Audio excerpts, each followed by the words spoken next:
Las ciudades van a definir en gran medida nuestra calidad. Una buena ciudad es una ciudad en donde los ciudadanos, los ricos y los pobres se encuentran como iguales, donde no se siente nadie excluido, donde los ricos y los pobres se encuentran en el transporte público, en las banquetas, en el espacio público, en los parques.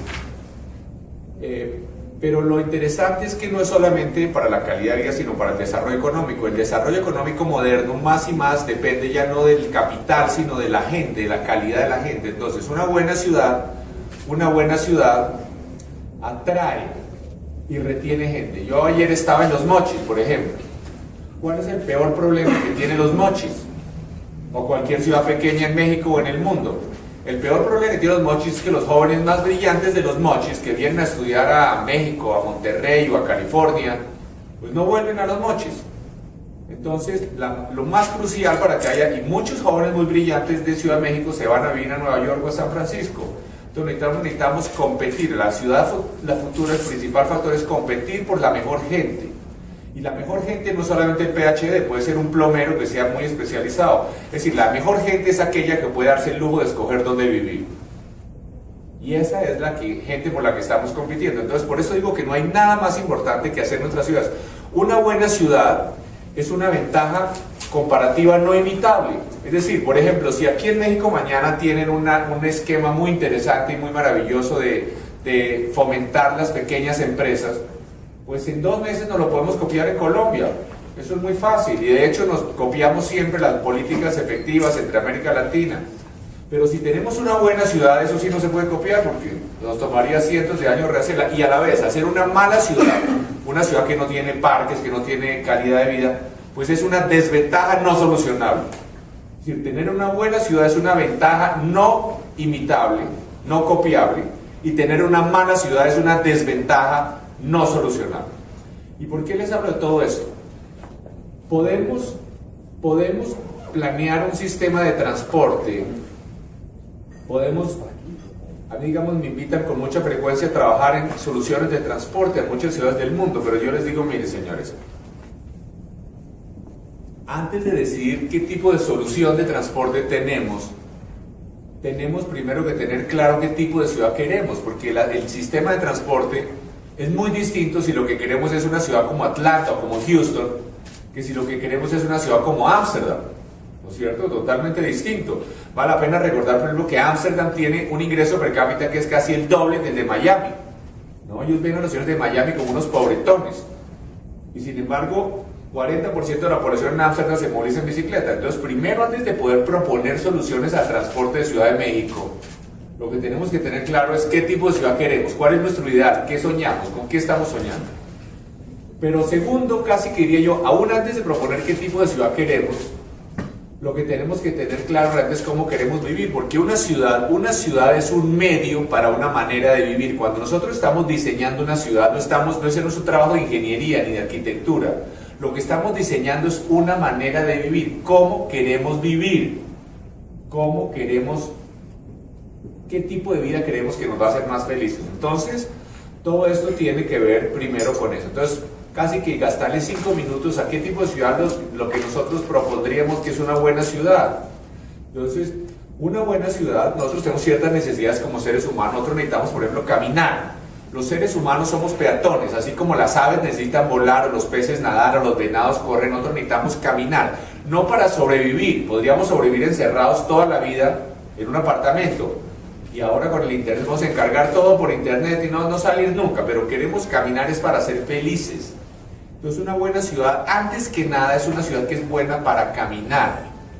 Jan Gehl, el urbanista danés maravilloso, él decía que una buena ciudad es una donde queremos estar afuera, en la calle, en las banquetas, en los parques, en las plazas, no encerrados en el apartamento y no en un shopping mall.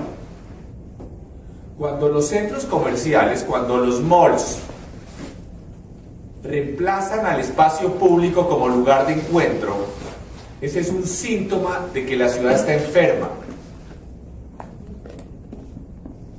En una buena ciudad no hay malls. Ustedes ven que, y no, aquí en México, por ejemplo, yo en Colombia no hay, es que aquí hace mucho calor. Pues en Madrid hace más calor que en Los Mochis en el verano y no hay centros comerciales. O en Nueva York hace 10 grados bajo cero. Las mejores tiendas de Nueva York están en la calle, nunca en un mall. Los malls, ¿qué problema tienen? Primero, a la gente la segregan por estrato social. Hay unos malls para ricos, unos malls para clase media, otros para los bajos. No. Es muy distinto a una banqueta donde todos los ricos y los pobres del mundo están juntos, puede que como iguales. Los malls, además, pues son iguales todos por dentro. Es decir, ¿qué hago yo si ustedes no conocen una ciudad y mañana llegan a una ciudad que no conocen, mañana llegan a Bogotá o a Santiago de Chile?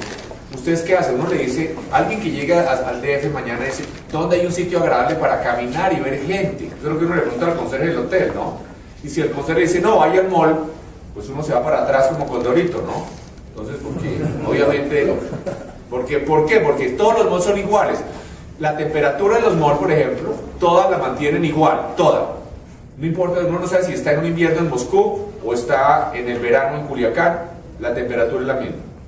Con la globalización, las tiendas en los malls son las mismas. No todas son las mismas. De manera que si en el mall uno no ve la arquitectura de la ciudad, no ve la cultura, no ve la vegetación, no ve la geografía. Entonces, si a uno lo vendaran y lo meten 10 o 15 horas dentro de un avión, y luego lo meten en un mall, uno no sabe si está en Turquía, en Tailandia, en Colombia, en Miami, todos son iguales. Entonces, pero hay que entender por qué es que los malls son atractivos, por qué la gente va a los malls. Porque la gente a los malls en Bogotá o en Ciudad de México no están yendo, no están yendo en otras ciudades mexicanas más, no están yendo a comprar. La gente va a pasar el tiempo, los jóvenes van allá a encontrarse, van a llevar el abuelo a pasear en silla de ruedas, el coche, ¿por qué? Porque tiene calidad peatonal, porque tiene unos suelos lisos, no hay obstáculos, porque es agradable, tiene muchas vitrinas, ventanas. Entonces, lo que yo sugeriría es que las ciudades tienen que competir con los malls, las ciudades tienen que competir con los malls, con calidad peatonal, con seguridad también, ¿no? Y los malls también tienen que parecerse más a las ciudades. Por ejemplo, los malls tienen que tener, por ejemplo, en Estados Unidos hace 3 años no se hace un solo mall. De esos malls tradicionales cerrados ya esto no se hace. Ahora los malls más bien con vivienda encima, con oficinas encima, ¿no? Con ventanas hacia afuera, no con paredes ciegas, ¿no? Entonces sigamos con que es una buena ciudad. Si caminar es necesario, entonces yo lo que propondría es que algo que es indispensable para los sistemas de transporte y también para la calidad de una ciudad son las banquetas. El elemento más importante de infraestructura de una ciudad es la banqueta. No son los metros, ni son las autopistas, es la banqueta. Lo que diferencia las ciudades avanzadas de las atrasadas no son los metros ni las autopistas, son la calidad de las banquetas. Uno ve que en las ciudades subdesarrolladas las banquetas tienen toda clase de obstáculos. Es muy difícil andar en una silla de ruedas en una ciudad, son muy angostas, ¿no? Por ejemplo, un problema gravísimo. Yo ahora estoy, por ejemplo, en un hotel en Condesa, maravilloso barrio. ¿Por qué Condesa es tan agradable? Porque tiene banquetas, además tiene ventanas sobre el espacio público, ventanas, ¿no? Pero hay unos edificios nuevos que están haciendo, en algunos edificios en Condesa, que es terrible. Entonces, digamos, una de las discusiones aquí, porque los edificios nuevos, ¿saben por qué son terribles los que hay en Condesa? No es porque sean altos, ahorita hablamos de eso, sino porque no tienen ventanas en el primer piso. Los edificios nuevos están haciendo estacionamientos en el primer piso, entonces tienen paredes ciegas. Entonces, lo más desagradable que hay en el mundo es uno caminar frente a una pared. Imagínense uno caminando en París o Londres y encuentra una pared como esa todo el tiempo, ¿no? Porque el estacionamiento está adentro. Entonces, una banqueta no es solamente ancha, bien iluminada, arborizada, sino que tiene que tener ventanas. Ahora ven, que hay ladrones. Pues es que tú le pones rejas. En París, en Londres, en Nueva York también hay ladrones y le ponen rejas en la ventana del primer piso, tan sencillo como eso, ¿no? Pero entonces eso es más seguro. Entonces aquí en nuestros países hay muchas discusiones que son bastante inútiles, generalmente politiqueras, demagógicas. Por ejemplo, se discute mucho el tamaño de la vivienda social, que el tamaño debe ser mínimo, no sé qué. Los políticos les encanta esta discusión. Esa es una discusión que realmente no es muy importante. El tamaño es mucho más, eso es como en otros asuntos. En otros asuntos también el tamaño no es lo más importante, ¿no? Eso dicen, ¿no? Más importante que el tamaño de la vivienda es la cantidad y la calidad del espacio público a su alrededor. Que haya parques, campos deportivos, banquetas, plazas. Más importante que el tamaño de la vivienda es la ubicación, que esté cerca del comercio, del empleo, de la educación. Entonces, Por ejemplo, para un joven universitario, alguien recién graduado de la universidad, lograr tener un apartamento de 30 metros cuadrados o hasta de 25 es una maravilla, donde pueda dar una cocineta, una ducha, donde pueda ir allá con el novio, con la novia, pues es el paraíso. La gente no pasa toda la vida en una misma vivienda. Pero bueno, simplemente estamos como dando los parámetros de cómo es la ciudad que queremos, cómo es la ciudad. Pero si nosotros a un edificio alto de pequeñas viviendas le metemos estacionamiento, pues cuesta mucho más el estacionamiento que los apartamentos, ¿no? Pero vamos a hablar un poquito más de eso ahora. La pregunta, lo que sí es cierto es lo siguiente: hoy, no solo en Ciudad de México, sino en casi todas las ciudades del mundo, le damos más espacio a los carros, no a los carros estacionados, no a los carros andando, a los carros estacionados, que a los seres humanos. ¿Quién decidió eso? ¿Alguien votó? ¿Votaron los niños?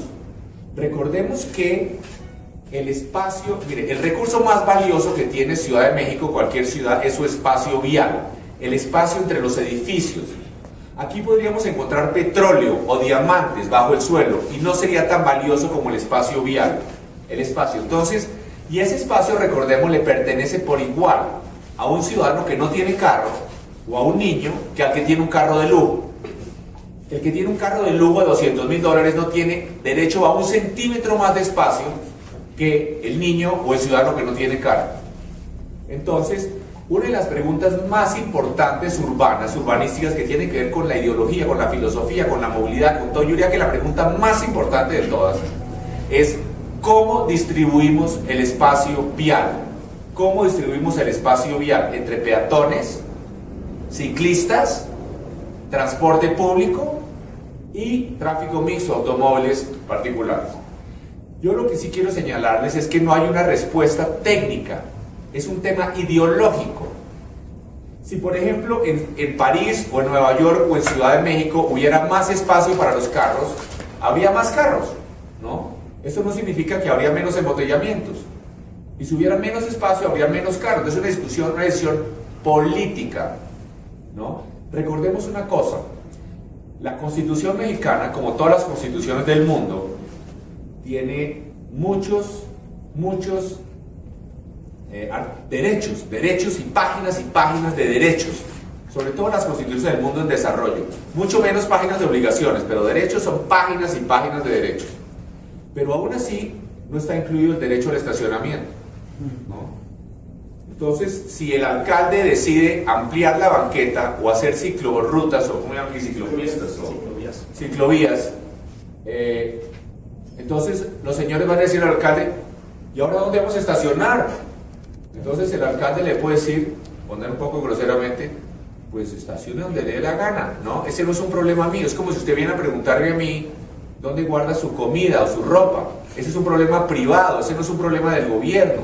El gobierno no tiene ninguna obligación de resolver la necesidad de estacionamiento. Más aún, uno podría decir que no tiene más obligación el gobierno de entregarle estacionamiento, de darle estacionamiento a quien compra un carro, de lo que tiene obligación de darle una vivienda al que compra una nevera, ¿no? Entonces, sigamos un poquito con el tema de la ciudad y la movilidad. En una buena ciudad, entonces, como decía, casi que volver a un pequeño punto. Cuando nosotros hacemos un edificio, entonces la discusión de altura, mucho más importante que la discusión sobre la altura, es qué es lo que pasa cuando el edificio llega al piso. Eso es lo importante. Si el edificio mejora el espacio peatonal a su alrededor, si el edificio hace que el espacio peatonal a su alrededor sea más atractivo para caminar, para conversar, para jugar, para darse besos, entonces eso es lo importante, que haya ventanas, que haya comercio, ¿no? Entonces yo diría que eso no es solo lo importante para un edificio, todo lo que, mire, la manera, este es un curso de urbanismo en una frase, la manera de evaluar todo lo que hagamos en una ciudad, es esa, una vía, un edificio, es mejora o no, qué tanto mejora o deteriora el espacio peatonal a su alrededor. Esa es la manera de evaluarlo, si hacemos una vía, un edificio, cualquier cosa. Entonces, sigamos un poquito con las maquetas. A mí casi me tumban de la alcaldía casi me tumban de la alcaldía de Bogotá por quitar miles de carros de las banquetas, ¿no? Y entonces me decían, alcalde, es que usted es terco, porque es que en la banqueta hay suficiente espacio, óigame lo que dice, no, suficiente espacio para estacionar carros en una bahía de estacionamiento o al lado de la banqueta, y además para que pase la gente.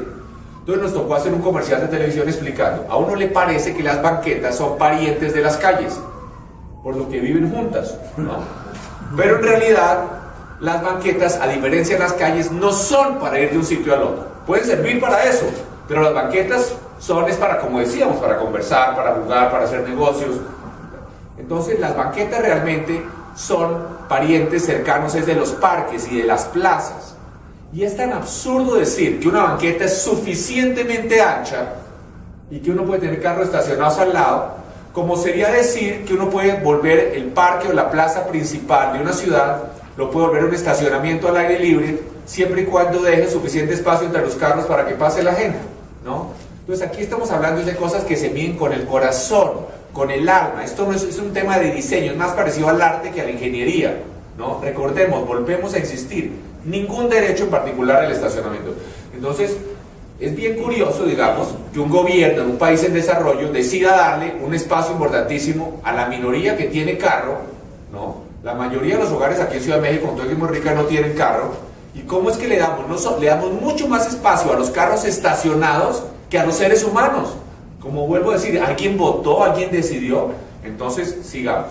Entonces, rápidamente vamos ya al tema más relativo al transporte, a la movilidad. El transporte es un problema muy interesante. Es un problema muy peculiar, distinto a todos los demás que tenemos. Porque a medida que la sociedad se vuelve más rica, en lugar de mejorar, empeora, ¿no? Es decir, si nosotros mañana tenemos 3 veces el ingreso per cápita que tenemos hoy en el DF, pues vamos a tener seguramente mejores hospitales, mejores escuelas, mejores restaurantes, ¿no es cierto? Pero el problema del embotellamiento va a ser peor, va a ser mucho peor. Entonces es casi la definición de un modelo no sostenible o no sustentable, como dicen, ¿no? Es un problema bien raro, es el único problema casi que empeora a medida que nos volvemos más ricos, ¿no es cierto? Entonces es muy interesante porque es un problema que no se soluciona con dinero ni con inversiones, se soluciona con cambios en nuestro comportamiento, ¿no? Aquí, por ejemplo, los ciudadanos de ingresos altos, porque tiene que ver mucho con la igualdad, es que el tema de la movilidad tiene mucho que ver con el estatus, es una cosa bien peculiar, yo no sé por qué, pero por ejemplo, por eso la gente está dispuesta a pagar $500,000 por un carro, que si los vendan y los ponen en un carro de $50,000 no saben la diferencia, pero por alguna razón el tema del estatus es algo muy relacionado al tema del transporte. Digamos, los ciudadanos de ingresos altos en los países, en las ciudades en desarrollo, ¿no? Ellos van, los ciudadanos de ingresos altos de Bogotá, de Medellín, de Ciudad de México, van a París, a Nueva York y a Londres, y van en el transporte público con los más pobres de Nueva York y de París y de Londres, ¿no? Van al metro y además se sienten orgullosos y le cuentan a sus amigos aquí en México cómo es que son expertos en usar el metro en Nueva York, junto a casi que a los indigentes que van ahí borrachos, medio dormidos, oyendo mal en el vagón, no importa. Pero aquí en Ciudad de México, junto a los pobres de México, sí les parece terrible. Yo diría que las clases medias altas, a los ciudadanos de ingresos altos en Ciudad de México, altos quiero decir casi el 20% de la población, uno le pregunta, no que si usa el metro, sino que si lo conoce. Y en un 98% nunca en su vida han ido ni de turistas a conocer el metro de Ciudad de México. Pero son los que más quieren metro, son los que más quieren metro.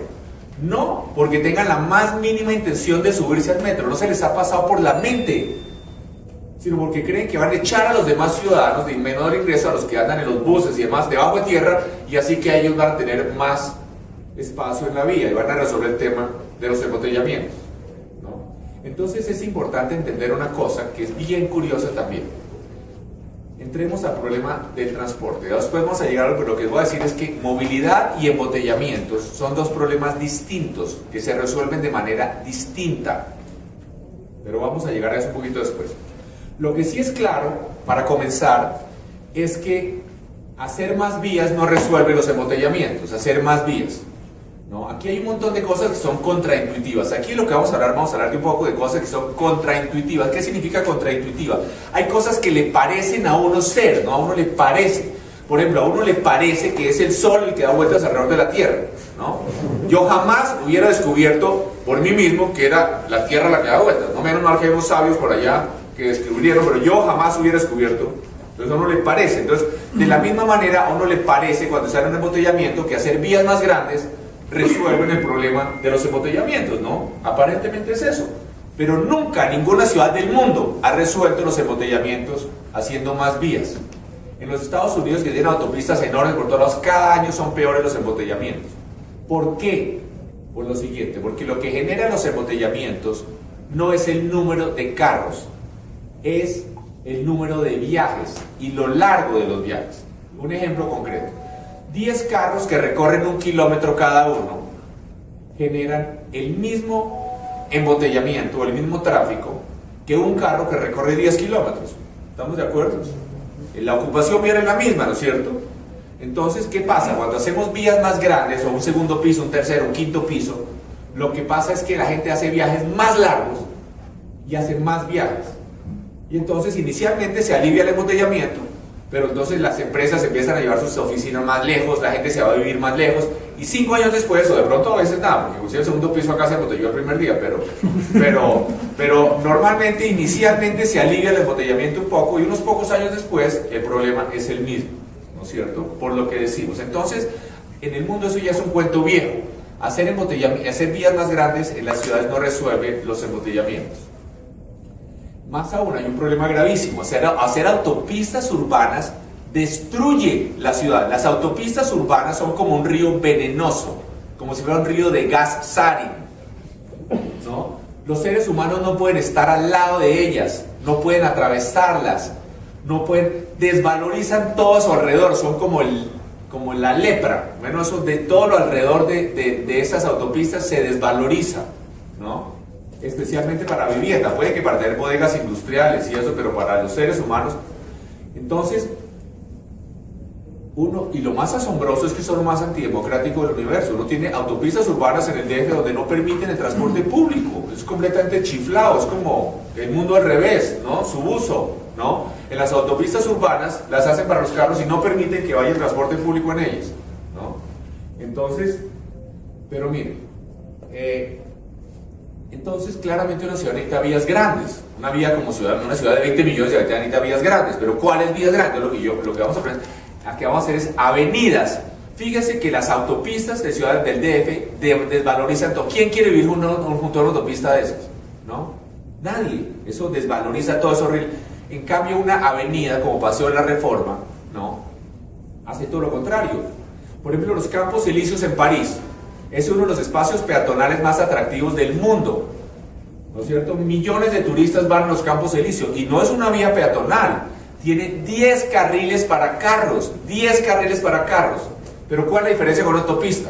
Primero, tiene semáforos, ¿no? Tiene banquetas muy grandes, tiene árboles, tiene edificios a su alrededor, en fin, es algo que mejor, es como el Paseo de la Reforma, es clarísimo, no hay que ir a París, aquí está a la vista. La diferencia del impacto urbano de la Reforma con una de las autopistas urbanas que hay. Totalmente, ustedes ven el impacto sobre los valores de la propiedad, sobre la calidad, sobre todo. Entonces, pero sigamos un poco entonces. Volviendo al tema, entonces vimos que los automóviles, las autopistas, las vías grandes no resuelven. Entre otras, en cuanto a capacidad, es otra cosa bien interesante. La capacidad, si una autopista no se embotella, una autopista urbana moviliza como 50 o 60% por carril de los automotores que moviliza una avenida con semáforos. Pero como todas se embotellan, entonces realmente una autopista y una avenida movilizan la misma cantidad de vehículos, no movilizan más, ¿no es cierto? Entonces, ahora bien,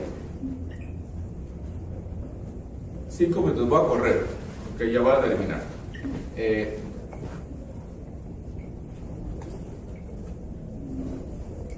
Entonces, claramente, las vías más grandes no resuelven los embotellamientos. Bueno, entonces, el transporte masivo, los metros, los tranvías, los buses, resuelven la movilidad, pero tampoco resuelven los embotellamientos. Ustedes podrían tener un metro debajo de cada calle y no se resuelven los embotellamientos. Por ejemplo, Londres tiene una de las redes más extensas de metro del mundo y aún así, pues necesitaron cobrar por el uso del carro y restringir el carro de 1000 maneras, ¿no? Entonces, ¿cómo se resuelven los embotellamientos? ¿Cómo se resuelven los embotellamientos? Los embotellamientos solamente se resuelven restringiendo el uso del carro. Restringiendo el uso del carro. Hay muchas maneras de restringir el uso del carro. No dejar que circulen ciertos carros por el número de la placa, como se hace en muchas ciudades de América Latina, ¿no?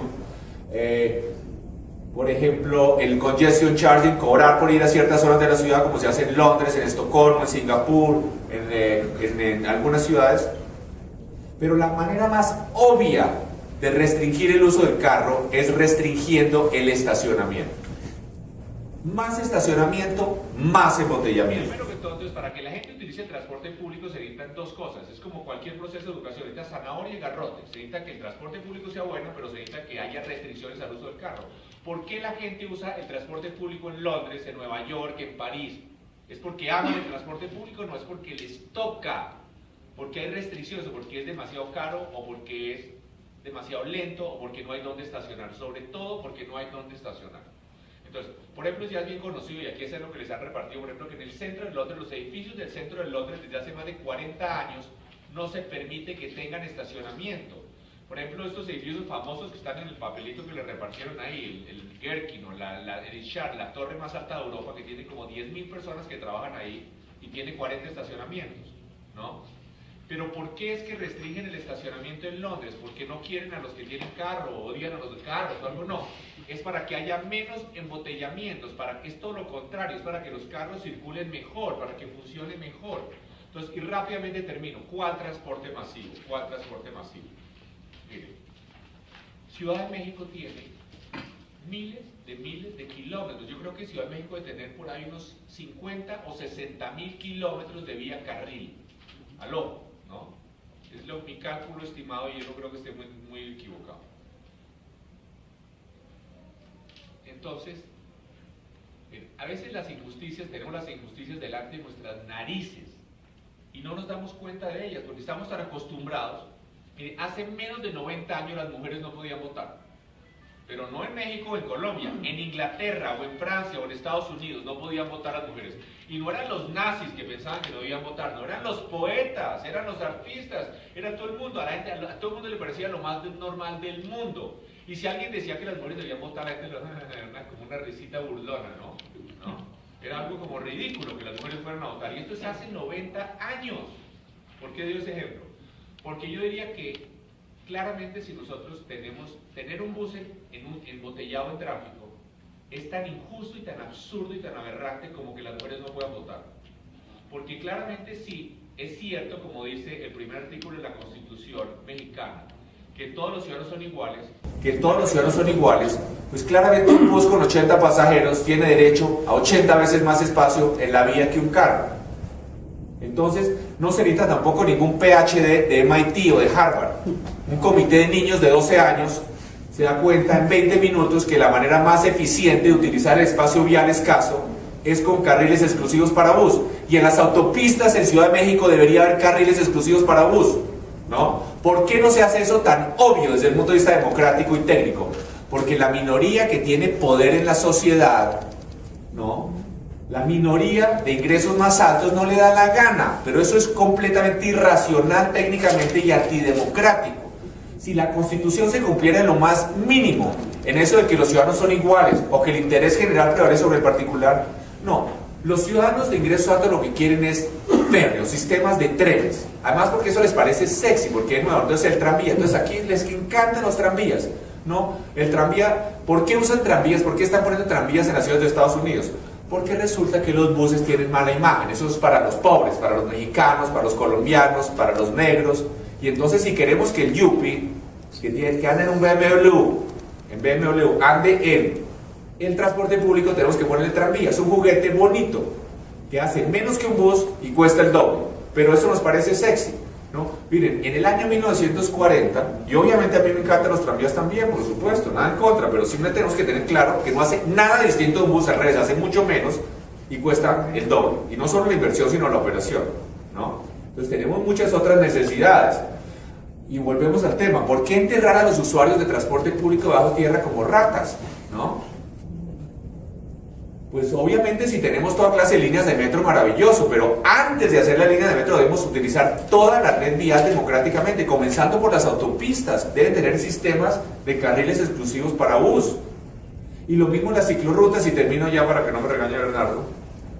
Las bicicletas que estamos comenzando a hacer también fue otra pelea. Mire, a mí yo hicimos nosotros en Bogotá, ahora están de moda felizmente las ciclopistas en todo el planeta. Cuando yo estuve en la alcaldía hace casi 20 años, hicimos 300 kilómetros de ciclovías protegidas cuando no había un metro de ciclovías en Nueva York, no había ciclovías en París, ni en Londres, ni en Madrid, no había un metro. Y nosotros hicimos 300 kilómetros. ¿Pero por qué? Primero porque creo que es muy importante que para la movilidad puede llegar a ser muy significativo. Pero segundo, yo creo que es un derecho. Yo no creo que una ciclovía protegida sea un detalle arquitectónico simpático, ¿no? Que sea, mire qué linda. No, es que si todos los ciudadanos son iguales, pues no podemos pensar que los únicos que tienen derecho a movilizarse sin riesgo de que los maten sean los que van en automotor. Eso no sería muy democrático. Entonces, tener una ciclovía protegida es un derecho. No es una cosa que uno dice de querido, de amable. Ay, mire qué linda que se ve la calle con la ciclovía. No. Entonces, y además una ciclovía protegida significa una donde vaya seguro un niño, ¿no? Una ciclovía donde un niño de 8 años o de 10 años no puede ir seguro, pues no es una ciclovía. Esto no es para aventureros, ¿no? Entonces, simplemente termino señalando que, como ustedes pueden ver, todos estos temas de la movilidad tienen mucho más que ver con la equidad y la democracia que con la ingeniería, ¿no? Estos no son temas de ingeniería, son temas de democracia y de equidad. Yo simplemente terminaría con una frase. En términos de movilidad, la ciudad avanzada no es aquella en donde aún los pobres se movilizan en automóvil, sino más bien es aquella en donde aún los ricos se movilizan en transporte público y en bicicleta. Ese es un poco el cuento y muchos de... Lo primero que habría que hacer es lo obvio, es utilizar todas las carriles, las vías para carros con carril exclusivo para buses, todas. Sí, como digo yo, no debería haber nunca un bus embotellado de tráfico, eso no debería existir. Es tan absurdo, como digo yo, como que las mujeres no puedan votar, ¿no? Entonces, yo lo que creo es que a eso hay que darle la máxima prioridad. Esa no ha sido la prioridad. Todavía la prioridad es acomodar los carros, acomodarlos en estacionamientos y demás. Entonces, yo lo que creo es lo siguiente. Eso de nuevo volvemos al tema de la igualdad. Supongamos lo siguiente, y imaginemos lo siguiente, les voy a dar un ejemplo. Supongamos que mañana hay un terremoto o algo terrible y solo hay combustible en el DF para el 5% de los vehículos. Solamente hay combustible para el 5% porque se reventaron los oleoductos, no hay oleoductos, no hay. Entonces, ¿a quién le damos ese combustible? ¿A quién le damos ese combustible? Claramente se le da a los camiones de transporte público y a los camiones de carga. Porque si no, la gente se muere, pero se muere de verdad, de hambre. Mucho la ciudad colapsa, se muere de verdad, no es algo teórico, se muere. Para sobrevivir, mucho esto significaría guerra, revolución, la gente saldría y mataría a los demás si no le damos la gasolina escasa. ¿Qué tal que uno con el 5% le demos la gasolina a los carros de lujo? ¿No? Entonces, ahora yo lo que les pregunto es, ahora imaginemos que lo que es escaso no es el combustible, sino que lo que es escaso es el espacio. ¿A quién se lo damos? Entonces, si los ciudadanos de ingresos más altos andan en transporte público, supongamos que por X o Y razón los ciudadanos ricos tuvieran que andar en transporte público mañana. Yo le garantizo que en un año tenemos el mejor transporte público del mundo aquí en Ciudad de México, ¿no? Supongamos que los ciudadanos ricos de Bogotá o de Ciudad de México tuvieran que mandar sus hijos a los colegios públicos. Bueno, le aseguro que en 2 años tenemos los mejores colegios, que los colegios públicos son mejores que los mejores colegios privados que hoy tenemos, ¿no?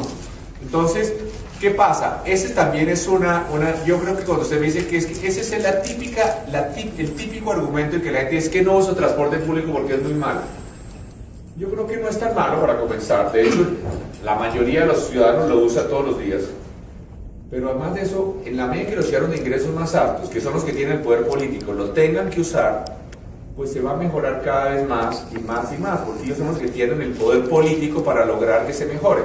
Entonces, pero como digo, lo primero que hay que hacer, en mi opinión muy respetuosa, es utilizar la malla vial dándole prioridad al transporte público, ¿no? Con buses con aire acondicionado, limpios, rápidos, iluminados, con estaciones. Ahora usted me dice, ¿es que los carros no van a causar más tráfico? Este es un tema elemental de democracia, vuelvo a insistir. A nosotros, por ejemplo, estamos en el centro de la ciudad de Bogotá, había una vía muy crucial que se llama la Avenida Jiménez. Dijimos, entonces nos dijeron, ahí no puedo meter el Transmilenio, que es lo que lo llamamos allá el BRT. Entonces, ahí no cabe porque es que es muy estrecha la vía. Nosotros dijimos, sí señor, tiene toda la razón, la vía es muy estrecha. Pero como estamos en una democracia, lo que no caben son los carros, ¿no? Entonces, fuera. Entonces, hay muchas ciudades del mundo en donde en el espacio vial solamente dejan el transporte público y no solamente, digamos, por ejemplo, hasta en San Diego. Uno pasa aquí en Tijuana y pasa a San Diego y hay muchas calles en San Diego donde solo tiene el tranvía, donde no hay carros, ¿no? Ni hablemos, pues, de Europa hay muchos. Entonces, yo lo que creo es que el transporte público se puede mejorar muchísimo, muchísimo, obviamente, y estoy de acuerdo con ustedes, son las dos cosas, mejorar el transporte público por un lado, y por otro lado ir limitando más y más, porque lo que sí es cierto es lo siguiente, si no el problema se va a agregar, más aún, esto es un tema de democracia, miren. Aquí en Ciudad de México muchísimos, como en Sao Paulo, por ejemplo, las grandes ciudades, cada vez hay más hogares con carro, ¿no es cierto? Y es que nadie está impidiendo que la gente tenga carro, lo que estamos tratando de limitar es que lo usen para ir al trabajo, si lo quieren usar para salir de paseo y demás, perfecto, ¿no? Pero lo cierto es que este es un asunto de democracia. Aun cuando una sociedad tiene muchos carros, los ciudadanos más pobres no pueden ir en carro. Por ejemplo, aquí estamos en un hotel. Bueno, yo estoy seguro que muchos de los trabajadores humildes del hotel, los que limpian los baños, por ejemplo, seguramente muchos tienen carro, ¿no? De pronto muchos no tienen, la mayoría no tienen, pero supongamos que tuvieran. Aún si tuvieran, no lo pueden traer, porque no hay donde, para ellos no hay estacionamiento. En las oficinas, en las torres de oficinas, hay oficinas, en la torre de oficinas hay espacio de estacionamiento para el gerente de la empresa, los vicepresidentes y demás. Entonces volvemos, es un tema de democracia, hermana, que hay que darle prioridad al transporte público. Y lo lógico sí es, si queremos, vuelvo a insistir, la única manera de reducir los problemas de tráfico es restringir el uso del carro, y la manera más obvia es restringir el estacionamiento. Siguiente. Tengo 3 preguntas. Va a ser más rápido las respuestas, perdón. Estamos bien los temas, porque si los entendemos más y más claramente, veremos que es que no hay otras soluciones. Estos no son temas tan ideológicos, son casi que aritméticos. No son tanto discusión, si uno realmente entiende bien las implicaciones de cada acción. Sobre lo del parquímetro, yo lo que diría es, los más interesados en que haya parquímetros son los comerciantes del sector, porque si no tenemos parquímetros, los que se estacionan son los empleados y no los clientes, ¿no?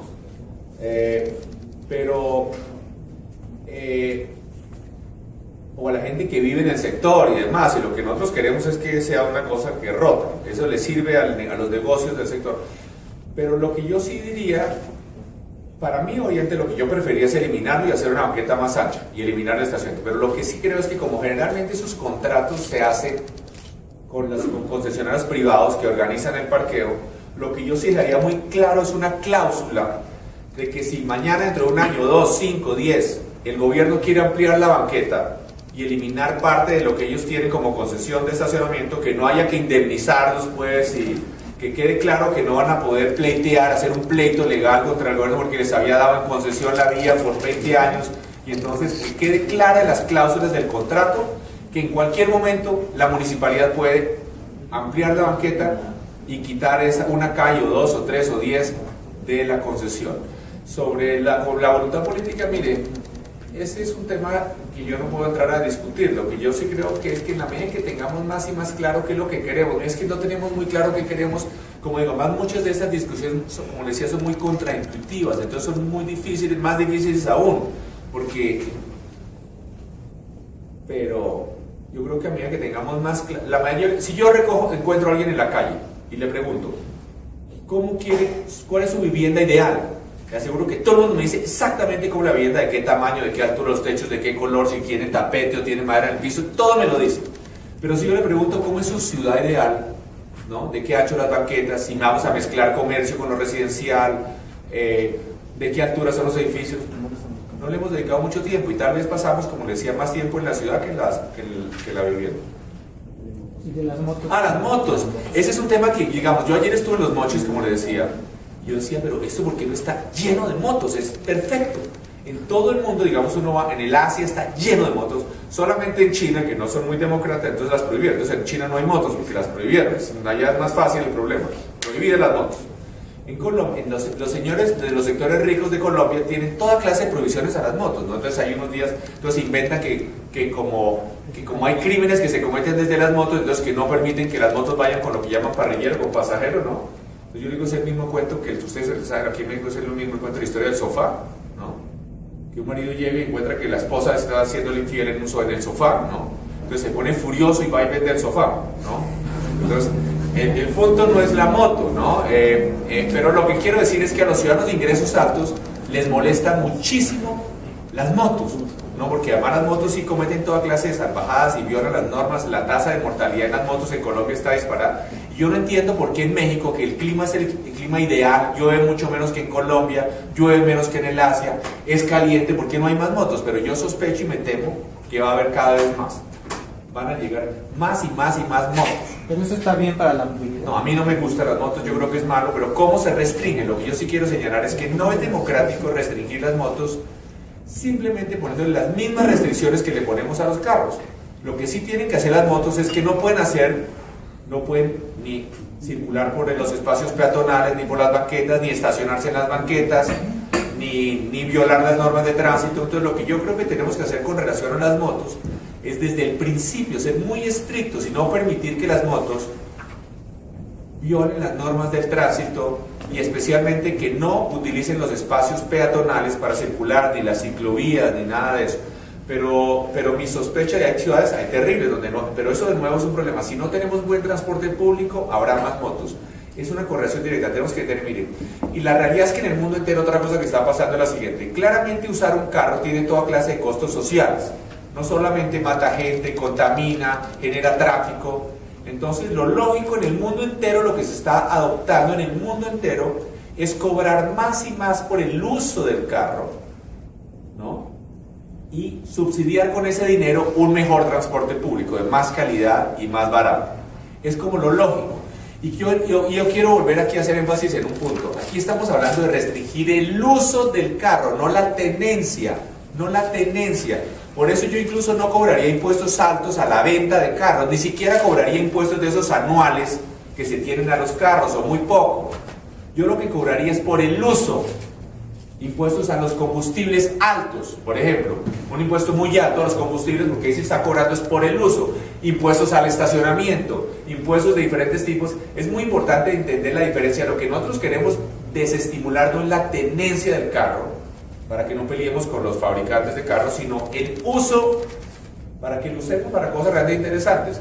Entonces, bueno, ese es el tema. Bueno, buenos días, gracias por la es que los invitación. ciudadanos utilicen, los que tienen carro, utilicen el transporte público y la bicicleta.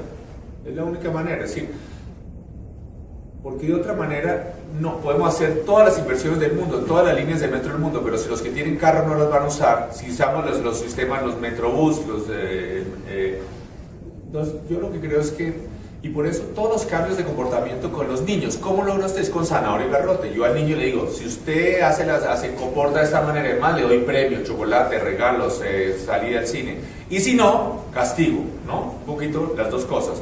Y es un poco lo mismo con los adultos, ¿no? Entonces, por un lado, como decía usted, mejorar más y más la calidad del transporte público, ojalá con subsidios que vengan de cobros que se hacen al uso del carro, como impuestos a la gasolina, por ejemplo, más altos, para subsidiar un transporte público mejor.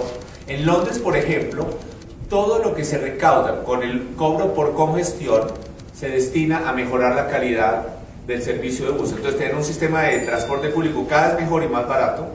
Y por otro lado, comenzar a restringir más y más y más el uso del carro, principalmente con estacionamiento, restringiendo el estacionamiento. Más aún, es más importante restringir el estacionamiento en los edificios de oficinas y de centros comerciales que en los edificios de vivienda, ¿no? Es más importante, porque ahí uno lo que no quiere, si la gente quiere tener su automóvil, que lo tenga, pero entonces yo creo que, es decir, pero aquí no estamos hablando de cosas locas que se nos estén ocurriendo y geniales y brillantes y creativas. Esto ya hay muchas ciudades del mundo que son así, que ya existen. Es decir, si vamos a, y no solamente existe, sino que son las ciudades más exitosas del mundo. Si yo le digo a un joven mexicano universitario de las mejores universidades acá, le vamos a dar 3 años para que vaya con empleo, para que vaya a vivir, prefiere ir a vivir en un suburbio en Atlanta o en Houston, y va a tener una casa grande con piscina, 2 carros y demás, o prefiere ir a un apartamento pequeño en Nueva York o en París, ¿no? Sin garaje, sin nada. Yo diría que 9 de 10 escogen ir a Nueva York. Entonces, estas ciudades donde la gente usa el transporte público, la mayoría de los edificios en Manhattan o en París no tienen estacionamiento. Como digo, en Londres está prohibido incluso los edificios nuevos de oficina. Entonces, lo que estamos hablando no son cosas locas, imposibles. No solamente existen, sino que ya existen, y que las ciudades donde así funcionan son las más exitosas del mundo, las que más atraen turistas, las que tienen la finca raíz más costosa, las que más atraen a los jóvenes brillantes que quieren trabajar allá. Entonces no es que estemos hablando de cosas que sean tampoco locas, pues, demasiado creativas. Okay. Si me permiten otra. Sí. Hoy en la Ciudad de México hay una discusión sobre la nueva ley de movilidad. En todas las ciudades del planeta están reglamentadas las marchas así. Yo le cuento, a mí me impresionó mucho. En París, Francia, la democracia, ¿no? Yo estudié en Francia, ¿no? Entre otras es una de las, porque yo pienso que las ciudades son tan maravillosas para mejorar, hacer la vida más feliz. Yo vivía con un compañero, entre otros mexicano, que era en un micro cuarto. Si desdoblábamos la cama de doblar, no podíamos movernos porque las 2 camitas así de angostas se ocupaban, había solo un lavamanos, no había ducha, nada, compartíamos un inodoro como con 20 habitaciones más, bueno, en fin, y aún así vivíamos felices, ¿no? ¿Por qué? Porque teníamos a París, ¿no? Las banquetas, el transporte público, las actividades culturales, pero bueno. Pero en París me llamó mucho la atención una vez que yo vi una gente iba a marchar, en una marcha por la calle, ¿no? Y estamos hablando de hace la prehistoria, ustedes no habían nacido, pues, ¿no? 78, 79. Y llega la policía y empieza a darles, pero a darles bolillo, a darles palo, pero durísimo. No, pero no están haciendo nada, nada en absoluto, marchando, no están ni rompiendo vidrios, ni pintando paredes, iban tranquilos por una calle. Yo quedé aterrorizado, porque la policía les dijo, esto es Francia, París, Francia. ¿Por qué? Porque no tenían permiso. En todas las ciudades del planeta, las marchas, porque es que el interés general prevalece. ¿No? Tenemos millones de personas, a cada persona que le molesta algo no puede salir y bloquear la autopista o bloquear el transporte público. Tenemos 20 millones de personas que funcionan aquí. A todo el mundo hay siempre toda clase de grupos que les molesta algo por una razón o por otra. Entonces no pueden salir. Entonces por eso sí, está muy bien que haya protestas y marchas en todas las ciudades que yo conozco, hasta en Bogotá, que somos tan atrasados. También tienen que pedir permiso y tener una ruta por la que tienen que pasar y demás. Pero esto se lo cuento de París hace 40 años. Gracias. Gracias. Las últimas 2 preguntas. Y sobre la ley de transporte, yo quiero decirles que yo como soy el presidente de la Junta del ITF en Nueva York, entonces, la gente de nuestra oficina acá piensa que es una buena ley. Yo no conozco en detalle la... Gracias, buenos días. Quería preguntarle sobre Ahora, este tema que hablaba.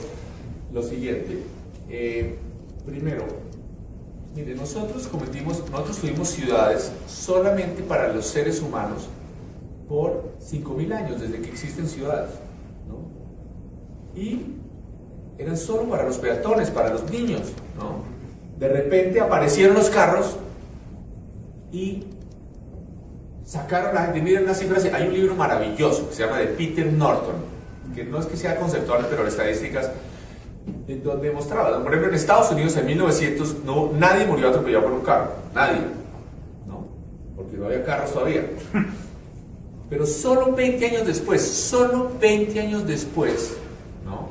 Entre 1920 y 1930 murieron más de 200.000 personas atropelladas por los carros. 200.000, casi los mismos gringos que murieron en la Segunda Guerra Mundial, ¿no? Entonces, algo había cambiado radicalmente, ¿no? Y debíamos haber hecho ciudades totalmente distintas. Entonces ahora la gente comienza a pensar que es que tiene derecho, como digo, a que tenga estacionamiento. Entonces, la pregunta es, aquí hay otra cosa que es el interés general. Esa es otra pregunta de democracia muy linda, porque se da en muchos sitios. Yo le digo, La pregunta es, muchas veces los vecinos creen que tienen más derecho al espacio público que los que viven más lejos, ¿no?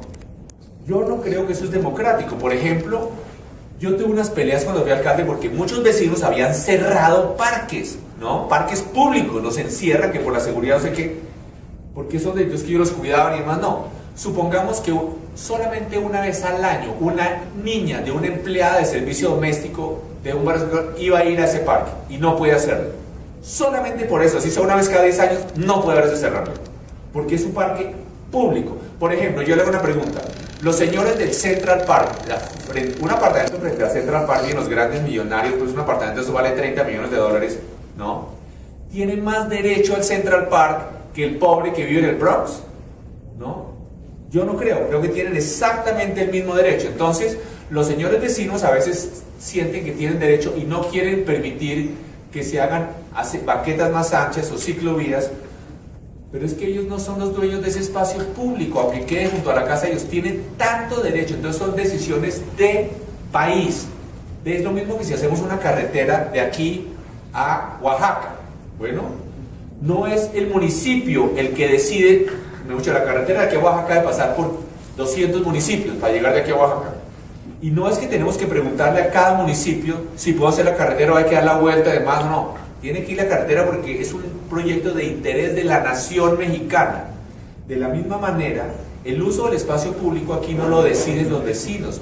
¿No? ¿Qué tal? Entonces los vecinos siempre van a encontrar mecanismos. Por ejemplo, le doy 1000 ejemplos sobre esto, es un tema muy lindo, ¿no? Aquí, por ejemplo, le cuento que hace muchos años vine, hace como 15 años, y vine a Huatulco. Y fui a uno de los mejores hoteles de Huatulco. Y me impresionó porque puro pegado al hotel había un sendero, una vía que decía entrada a la playa pública, ¿no? Y en la salida del hotel hacia la playa había un aviso que dice: usted está entrando a la playa pública de la República Federal Mexicana. Y esos mexicanos sí son, ¿no?, lo que nosotros llamamos en Colombia terranos, ¿no?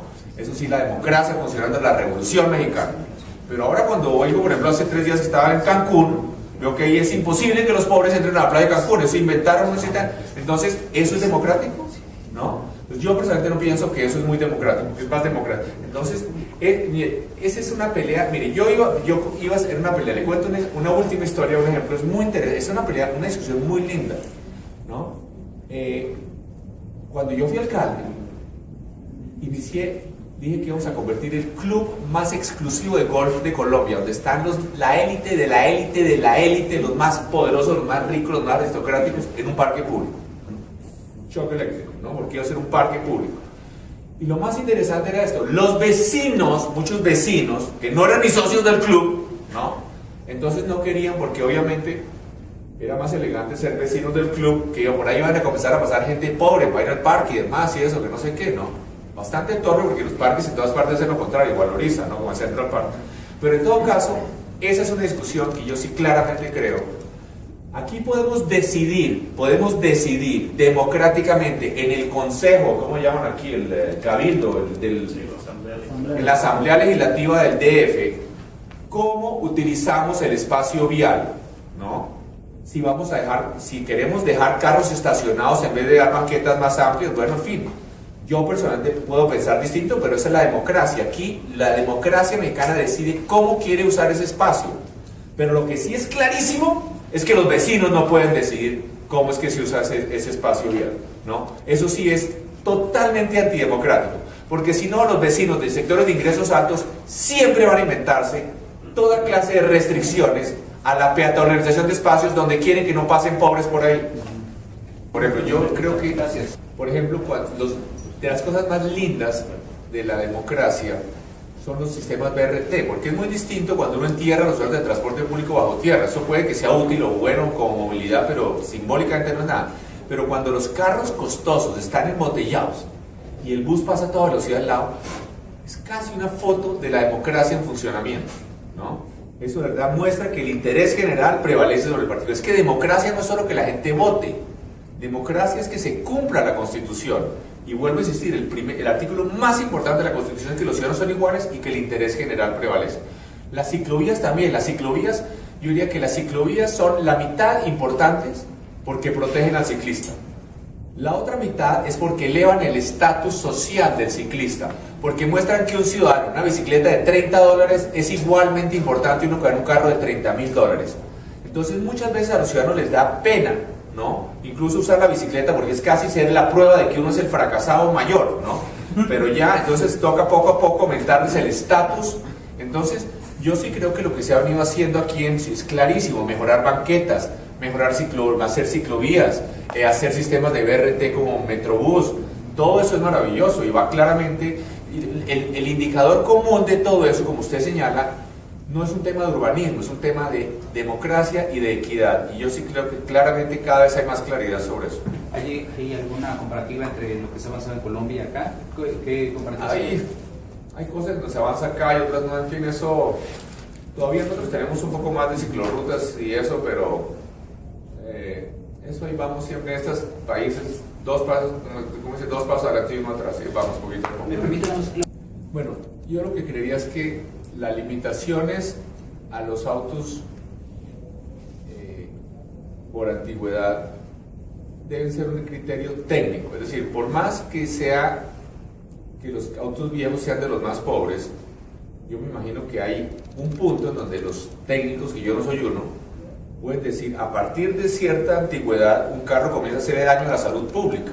Entonces, claramente, hasta ahí llegan las posibilidades de tener equidad. Entonces, si los criterios son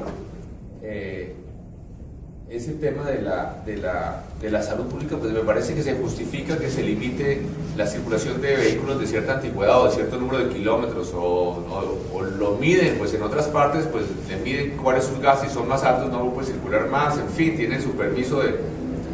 Ahora bien, las restricciones a no usar el carro ciertos días o ciertas horas, si eso restringe la libertad o no, mire, yo creo que un derecho humano fundamental es la movilidad, pero no necesariamente movilizarse con 2 toneladas de metal, ¿no? Hay toda clase de restricciones a la movilidad y a veces es para que funcione mejor. Por ejemplo, también podría decir entonces que poner un semáforo es una restricción que restringe la libertad individual. No, nosotros ponemos el semáforo para que todos puedan circular mejor. No es para amargarle la vida a nadie ni castigar a nadie, sino para que todos puedan circular mejor. De alguna manera uno podría también interpretar esta restricción a que algunos carros circulen durante ciertas horas o ciertos días. Es parecido a un semáforo. Es una medida que se hace para que los demás carros puedan circular mejor. Una discusión más complicada es sobre los sistemas de cargo por congestión tipo Londres, ¿no? Que uno dice, si yo cobro por usar el carro, ¿no? Lo que yo hago es que saco lo que son más pobres, y ahí sí no importa que sean viejos o nuevos o lo que sea, sino simplemente entonces lo que estoy sacando, estoy dejando que circulen los carros de los más ricos, los que tienen cómo pagar. Pero por otro lado uno podría decir también que todos los más ricos van a tener cómo circular, van a tener un carro alquilado, van a tener 2 carros, 3 carros, y por lo menos esa es una discusión muy interesante. Yo a veces estoy convencido de un lado y a veces del otro.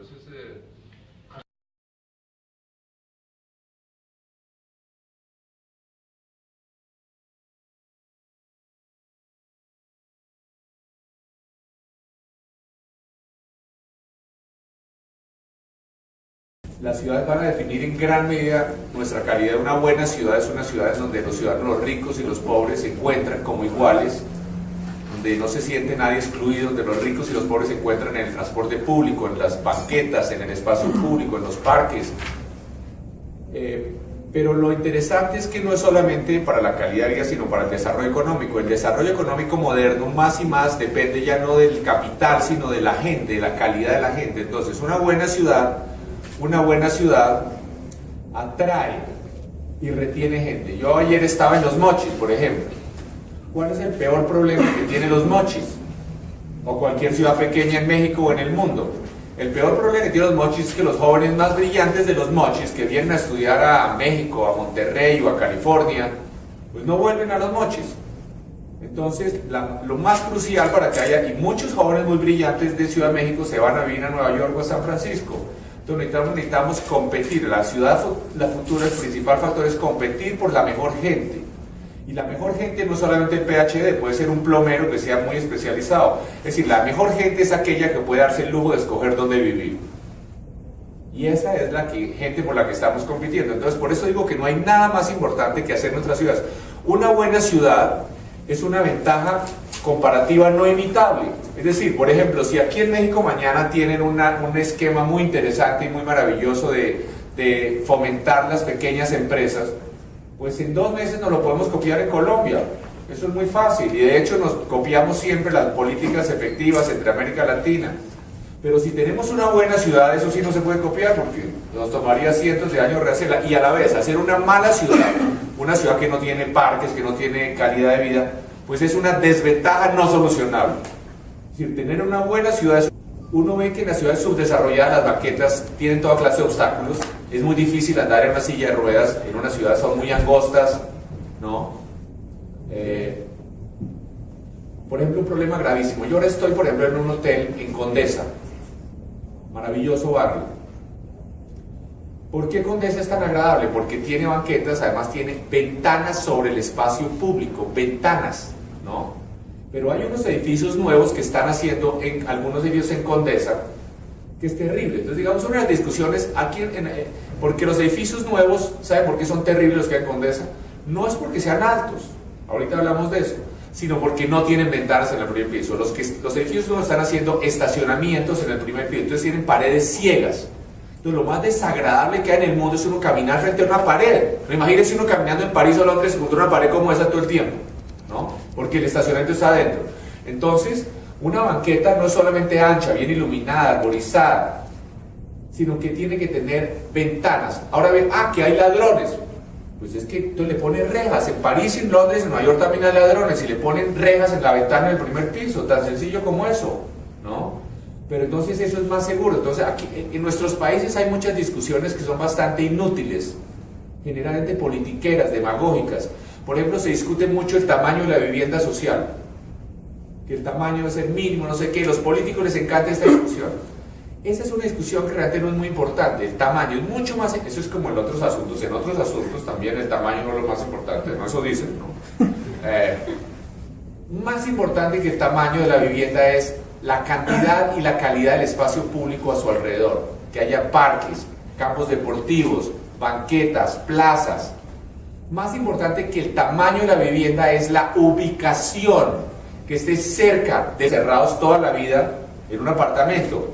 Y ahora con el internet vamos a encargar todo por internet y no salir nunca, pero queremos caminar es para ser felices.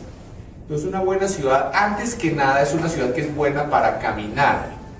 Jan Gehl, el urbanista danés maravilloso, él decía que una buena ciudad es una donde queremos estar afuera, en la calle, afuera, en la calle, en las banquetas, en los parques, en las plazas, no encerrados en el apartamento y no en un shopping mall. Cuando los centros comerciales, cuando los malls reemplazan al espacio público como lugar de encuentro, ese es un síntoma de que la ciudad está enferma. En una buena ciudad no hay malls. Ustedes ven que, y no, aquí en México, por ejemplo, yo en Colombia no hay, es que aquí hace mucho calor. Pues en Madrid hace más calor que en los Mochis en el verano y no hay centros comerciales. O en Nueva York hace 10 grados bajo cero. Las mejores tiendas de Nueva York están en la calle, nunca en un mall. Los malls, ¿qué problema tienen? Primero, a la gente la segregan por estrato social. Hay unos malls para ricos, unos malls para clase media, otros para los bajos. No. Es muy distinto a una banqueta donde todos los ricos y los pobres del mundo están juntos, puede que como iguales. Los malls además, pues, son iguales todos por dentro. Es decir, ¿qué hago yo si ustedes no conocen una ciudad y mañana llegan a una ciudad que no conocen, mañana llegan a Bogotá o a Santiago de Chile? ¿Ustedes qué hacen? Uno le dice, alguien que llega al DF mañana dice, ¿dónde hay un sitio agradable para caminar y ver gente? Eso es lo que uno le pregunta al conserje del hotel, ¿no? Y si el conserje dice, no, vaya al mall, pues uno se va para atrás como Condorito, ¿no? Entonces, porque obviamente, ¿por qué? Porque todos los malls son iguales. La temperatura de los malls, por ejemplo, todas la mantienen igual, toda. No importa, uno no sabe si está en un invierno en Moscú o está en el verano en Culiacán. La tiene una ventaja no imitable, no copiable, y tener una mala ciudad es una desventaja no solucionable. ¿Y por qué les hablo de todo esto? Podemos planear un sistema de transporte, a mí, digamos, me invitan con mucha frecuencia a trabajar en soluciones de transporte en muchas ciudades del mundo, pero yo les digo, mire, señores, antes de decidir qué tipo de solución de transporte tenemos primero que tener claro qué tipo de ciudad queremos, porque el sistema de transporte es muy distinto si lo que queremos es una ciudad como Atlanta o como Houston, que si lo que queremos es una ciudad como Ámsterdam, ¿no es cierto? Totalmente distinto. Vale la pena recordar, por ejemplo, que Ámsterdam tiene un ingreso per cápita que es casi el doble del de Miami, ¿no? Ellos ven a los señores de Miami como unos pobretones, y sin embargo 40% de la población en Ámsterdam se moviliza en bicicleta. Entonces, primero, antes de poder proponer soluciones al transporte de Ciudad de México, lo que tenemos que tener claro es qué tipo de ciudad queremos, cuál es nuestro ideal, qué soñamos, con qué estamos soñando. Pero segundo, casi que diría yo, aún antes de proponer qué tipo de ciudad queremos, lo que tenemos que tener claro realmente es cómo queremos vivir, porque una ciudad es un medio para una manera de vivir. Cuando nosotros estamos diseñando una ciudad, no es en nuestro trabajo de ingeniería ni de arquitectura. Lo que estamos diseñando es una manera de vivir. ¿Cómo queremos vivir? ¿Cómo queremos? ¿Qué tipo de vida queremos que nos va a hacer más felices? Entonces, todo esto tiene que ver primero con eso. Entonces, casi que gastarle 5 minutos a qué tipo de ciudad lo que nosotros propondríamos que es una buena ciudad. Entonces, una buena ciudad, nosotros tenemos ciertas necesidades como seres humanos. Nosotros necesitamos, por ejemplo, caminar. Los seres humanos somos peatones, así como las aves necesitan volar, o los peces nadar, o los venados corren, nosotros necesitamos caminar, no para sobrevivir, podríamos sobrevivir en temperatura la misma.